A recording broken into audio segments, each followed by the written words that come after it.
বাহ মানৱ বাহ, মৃতদেহ স্পৰ্শ কৰিলে গা ধুৱে, কিন্তু নিমাত জীৱটোক মাৰি খায়। চুলি থকা খাদ্য এৰি দিয়ে, কিন্তু মাতৃৰ তেজ থকা কণী কিয় খায়?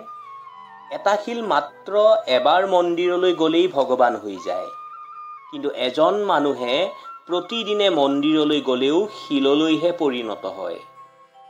এগৰাকী নাৰীয়ে নিজৰ সৌন্দৰ্যক ত্যাগ কৰি পুত্ৰ সন্তান জন্ম দিয়ে, আৰু পুত্ৰই ধুনীয়া পত্নীৰ বাবে মাকক পৰিত্যাগ কৰে।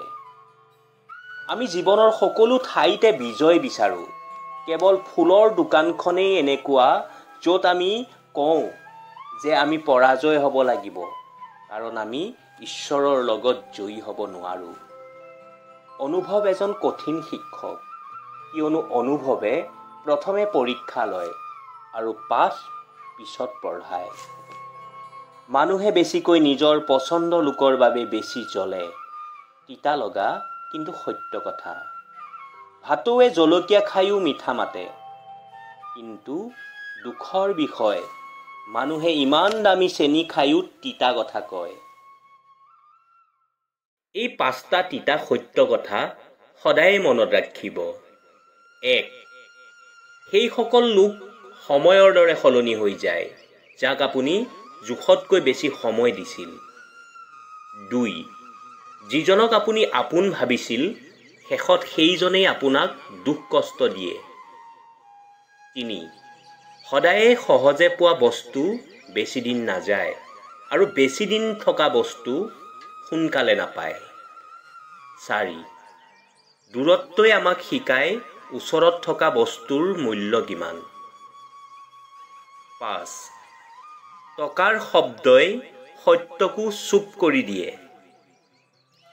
কাৰোবাৰ সৈতে সম্পৰ্ক যদি জোৰা লগাব লাগে বা ভাঙিব লাগে, খৰধৰ নকৰিব, সময় ল'ব, যাতে পিছত পস্তাব নালাগে।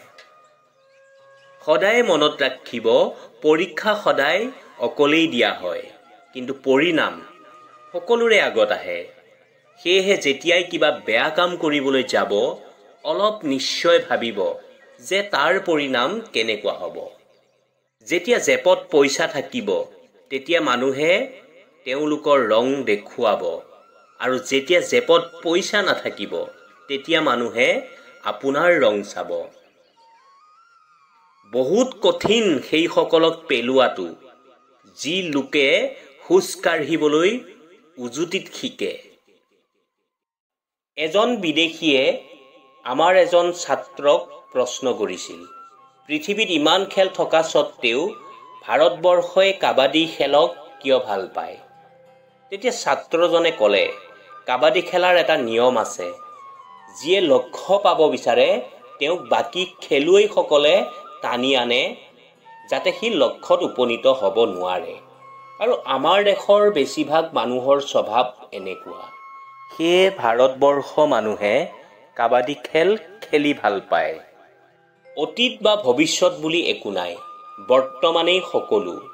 আমাৰ যদি কিবা ক'ব লগা থাকে, এতিয়াই ক'ব লাগে, কৰিব লগা থাকিলে এতিয়াই কৰিব লাগে।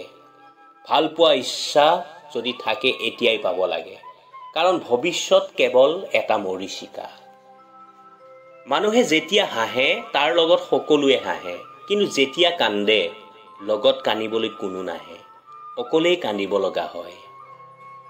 এটা কথা কি জানে, কৰ্তব্যৰ কাৰণে আমি ক্লান্ত নহওঁ, আমি ক্লান্ত হওঁ দুশ্চিন্তা, হতাশা আৰু বিৰক্তিৰ বাবে। নিজৰ উন্নতিক লৈ কেতিয়াও গৌৰৱ নকৰিব, কিয় জানেনে? এই পৃথিৱীত সকলো পৰিৱৰ্তনশীল। মনত ৰাখিব, ৰজাও এদিন মাটিৰ লগত মিলিব লাগিব। উত্তৰ প্ৰতিটো কথাৰে দিব পাৰোঁ, কিন্তু যিয়ে সম্পৰ্ক গুৰুত্বই নুবুজে, সি শব্দৰ গুৰুত্ব কেনেকৈ বুজিব? সপোন হেৰাই যায় টোপনি ভাগি গ'লে, আৰু মানুহ হেৰাই যায় ছাত্ৰ শেষ হ'লে। ফুলৰ সকলো বাগিচাতে লিখা থাকে, ফুল ছিঙা নিষেধ।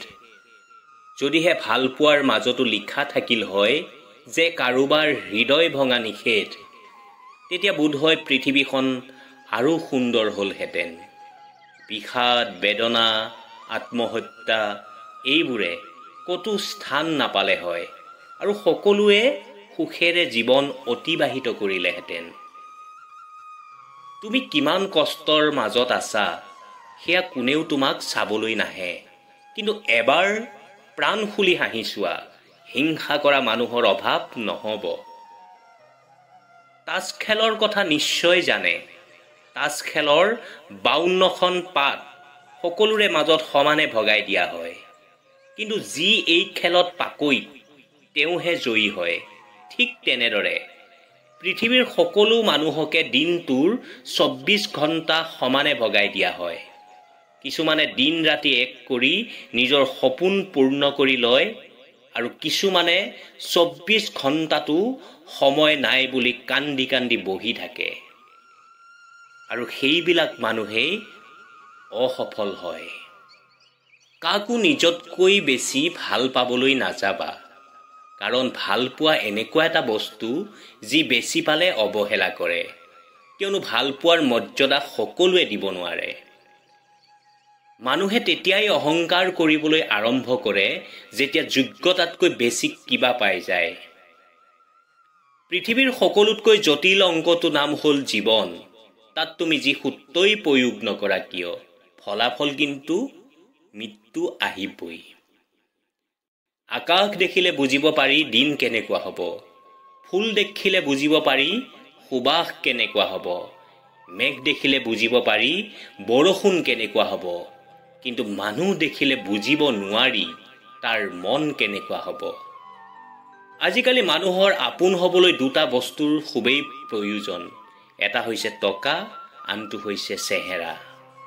মানুহে তোমাক তেতিয়াই ভাল বুলি কয় যেতিয়াই তোমাক তাৰ ইচ্ছামতে ব্যৱহাৰ কৰিব পাৰে। আজিকালি মানুহবোৰ ইমানেই স্বাৰ্থপৰ যে দৰকাৰ হ'লে সম্পৰ্কই এৰি দিব, তথাপি অহংকাৰ এৰি দিব নোখোজে। সুখ এনেকুৱা এটা এপছ যি সকলোৰে লাইফত ইনষ্টল নহয়। লোভ, হিংসা আৰু অহংকাৰ এই তিনিটাৰ ভিতৰত যিকোনো এটাই যথেষ্ট মানুহক ধ্বংস কৰিবলৈ। এই বিশ্বাস বস্তুটো বহুত আচৰিত। মানুহে জীৱনত যি পায় বিশ্বাস কৰিয়েই পায়, আৰু যি কিছু হেৰুৱায় বিশ্বাসৰ কাৰণেই হেৰুৱায়। বদমাছ মানুহে আপোনাৰ ভালটোকো হিংসা কৰে, আৰু ভাল মানুহে আপোনাৰ দুৰ্বলতা জানিও আপোনাক মৰম কৰে, আৰু এইটোৱেই হ'ল সম্বন্ধৰ পৰিভাষা। আপুনি যদি কাৰোবাৰ জীৱনত স্থায়ী হ'ব বিচাৰে, তেন্তে তেওঁৰ অভাৱ হৈ থাকক, প্ৰয়োজন হৈ নহয়। কিয়নো প্ৰয়োজন সকলোৱে পূৰণ কৰিব পাৰে, কিন্তু আপোনাৰ অভাৱ কেৱল আপুনিহে পূৰণ কৰিব পাৰিব। সম্পৰ্ক জীয়াই ৰাখিব বিচাৰিছে যদি চকু দুটাৰ দৰে ৰাখক। একেলগে শুৱে, একেলগে উঠে, একেলগে হাঁহে আৰু একেলগে কান্দে, কিন্তু তথাপিও এটাই আনটোক দেখিবলৈ ব্যাকুল হৈ থাকে। সন্মান সহকাৰে কথা পাতক, কিয়নো মানুহৰ জীৱনত বিপদ মুখৰ কথাৰ কাৰণে হয়। আশাৰ জুইকুৰা কেতিয়াও নুমাব নিদিব। পোহৰ লাগিলে সূৰ্যই হওক বা আশাৰ, যেতিয়াই ওলাই সকলো আন্ধাৰ নাইকিয়া হৈ যায়। নিজৰ ওপৰত বিশ্বাস কৰক। যদি আপুনি নিজকে বিশ্বাস কৰিব নোৱাৰে, ভগৱানে আপোনাক কেনেকৈ বিশ্বাস কৰিব? 3 প্ৰকাৰৰ মানুহে 3টা বস্তুৰ পৰা সদায় বঞ্চিত হৈ থাকে। 1. খঙালবোৰে শুদ্ধ মীমাংসাৰ পৰা। 2. মিছলীয়াবোৰে সন্মানৰ পৰা। 3. তৎক্ষণাৎ কৰিব বিচৰাবোৰে সফলতাৰ পৰা। জীৱনৰ ওপৰতেই ভৰসা নাই, জীৱনত অহা মানুহবোৰৰ ওপৰত ভৰসা ক'ত থাকিব? মূৰ্খৰ লগত তৰ্ক নকৰিব, কৰিলে প্ৰমাণ হ'ব মূৰ্খ এজন নহয়, 2জন। জীৱনেই আমাৰ লগ এৰি যায়, জীৱনত অহা মানুহবিলাকে কিয় নাযাব? আপুনি যদি সম্পূৰ্ণ ভাঙি পৰাৰ পিছতো হাঁহিব পাৰিছে, তেতিয়া জানিব আপোনাক কোনেও ভাঙিব নোৱাৰে। আনৰ চৰিত্ৰক সন্দেহ কৰাৰ আগতে এবাৰ নিজৰ চৰিত্ৰৰ ওপৰত তীক্ষ্ণ দৃষ্টি নিক্ষেপ কৰিব। কেতিয়াবা প্ৰয়োজনতকৈ বেছি ভাবি এনেকুৱা কিছুমান সমস্যা সৃষ্টি কৰি লওঁ যিবোৰ আচলতে সমস্যাই নাছিল। মিছা আশা দিয়াতকৈ সঁচাকৈ মানা কৰাই ভাল। কেৱল প্ৰতাৰণা কৰাকে প্ৰতাৰণা কৰা নুবুজায়, কিয়নো কাৰোবাৰ লগত আপোনতাৰ নাটক কৰাটো তাতকৈ বেছি প্ৰতাৰণা।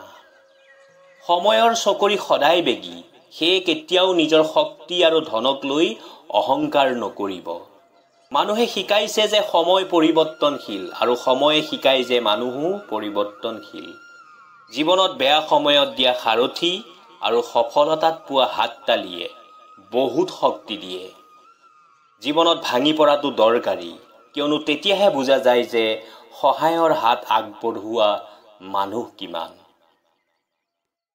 হাঁহি এটা আচৰিত বস্তু, যাক উপহাৰ দিয়া যায় তাৰ জীৱন বদলি যায়, আৰু যিয়ে উপহাৰ দিয়ে তাৰো একো ক্ষতি নহয়। আমি এনে এখন আচৰিত সমাজত বাস কৰিছোঁ য'ত ব্যৰ্থতাক উপহাস কৰা হয় আৰু সফলতাৰ প্ৰতি হিংসা প্ৰকাশ কৰা হয়। এটা কথা কি জানে, আমি বুজো কমকৈ আৰু বুজাওঁ বেছিকৈ, সেয়ে আমাৰ জীৱনৰ সমস্যা অনেক বেছি। আপুনি কথা কোৱাৰ ওপৰত নিৰ্ভৰ কৰিব যে সন্মুখৰ মানুহজনে শুনিবনে নাই। ফুল ফুলি সৰি গ'লে যেনেকৈ দ্বিতীয়বাৰ নুফুলে, ঠিক তেনেকৈ এটা বেয়া কথা মুখেৰে কোৱাৰ পিছত সেইটো কেতিয়াও ফিৰাই আনিব নোৱাৰি। সেই কথা বহুত ভাবি চিন্তি ক'ব লাগে। হীৰা বিচাৰিবলৈ আন্ধাৰৰ প্ৰয়োজন, কাৰণ পোহৰত কাঁচৰ টুকুৰাও হীৰা যেন লাগে। আমি শুই শুই সপোন দেখোঁ, কিন্তু ওপৰৱালাই টোপনিৰ পৰা জগাই দিয়ে, যাতে আমি সেই সপোন পূৰণ কৰিব পাৰোঁ। সাগৰত যেনেকৈ প্ৰতি সময়তে জোৱাৰ নুঠে, মাজে মাজে সাগৰ শান্ত হৈও থাকে, ঠিক তেনেকৈ আমাৰ জীৱনতো প্ৰতিটো সময় বেয়া নাযায়, কেতিয়াবা কেতিয়াবা ভাল দিন থাকে। ওপৰৱালাৰ ওপৰত ভৰসা কৰি থাকিলে কপালত লিখাটোহে পাব, কিন্তু নিজৰ ওপৰত ভৰসা কৰিলে তুমি যিটো বিচৰা সেইটো পাবা।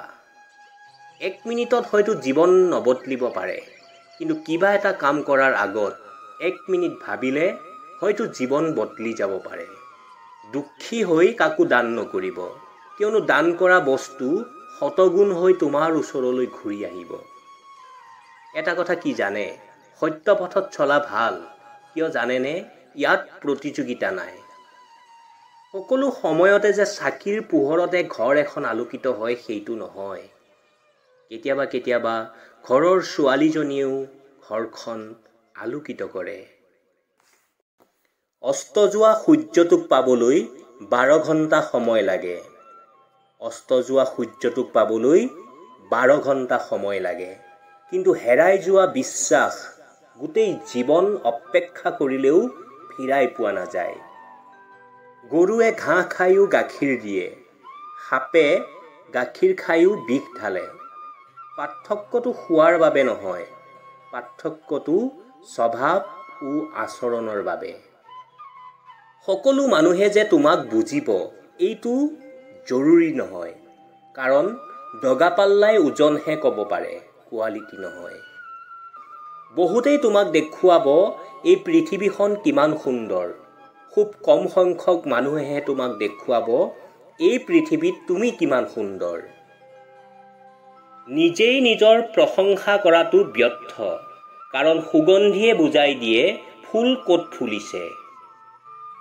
সকলোৱে বিচাৰে প্ৰতিজন লোকেই আগবাঢ়ি যোৱাটো, কিন্তু কোনেও মনে নিবিচাৰে নিজতকৈ অন্য কোনোবাই বেছি আগবাঢ়ি যোৱাটো। গৌতম বুদ্ধক এজনে প্ৰশ্ন কৰিছিল, আপুনি ইমান মহান আৰু ডাঙৰ মানুহ যদিও মাটিত কিয় বহে? গৌতম বুদ্ধই কৈছিল, তলত বহি থকা মানুহৰ ওপৰৰ পৰা সৰি পৰা কোনো ভয় নাই। বৰ্তমান টকা মানুহৰ মেৰুদণ্ড, শিক্ষা মানুহৰ কাৰাদণ্ড আৰু সত্য মানুহৰ মৃত্যুদণ্ড।